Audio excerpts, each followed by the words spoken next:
ST कामगार मागण्यांसाठी आक्रमक. 13 फेब्रुवारीपासून बेमुदत उपोषण सुरू करणार.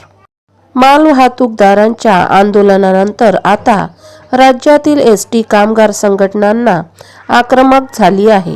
गेल्या वर्षी सप्टेंबर महिन्यात विविध प्रलंबित मागण्यांसाठी मुख्यमंत्र्यांसोबत मागण्या मान्य होऊनही त्यांची अंमलबजावणी अद्याप न झाल्याने येत्या 13 फेब्रुवारीपासून राज्यात विभागीय पातळीवर बेमुदत उपोषण सुरू करण्यात येणार आहे.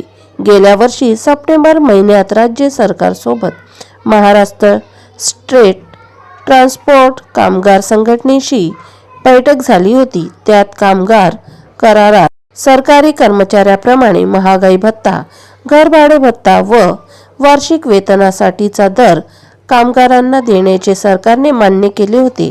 त्यानुसार मागणी महागाई भत्त्याची, घरभाडे भत्त्याची थकबाकी देण्याबाबत मुख्यमंत्र्यांसोबत बैठक घेऊन देण्याचे मान्य केले होते. तरीही त्यांची अंमलबजावणी अद्याप झाली नाही. त्याकडे लक्ष वेधण्यासाठी येत्या 13 फेब्रुवारीपासून विभागीय पातळीवर कामगार बेमुदत उपोषण करणार आहे, अशी माहिती कामगार संघटनेचे अध्यक्ष संदीप शिंदे आणि जनरल सेक्रेटरी हनुमंत ताटे यांनी पत्रकार परिषदेत दिली. कामगारांच्या विविध मागण्यांवर एक समिती स्थापन केली आहे.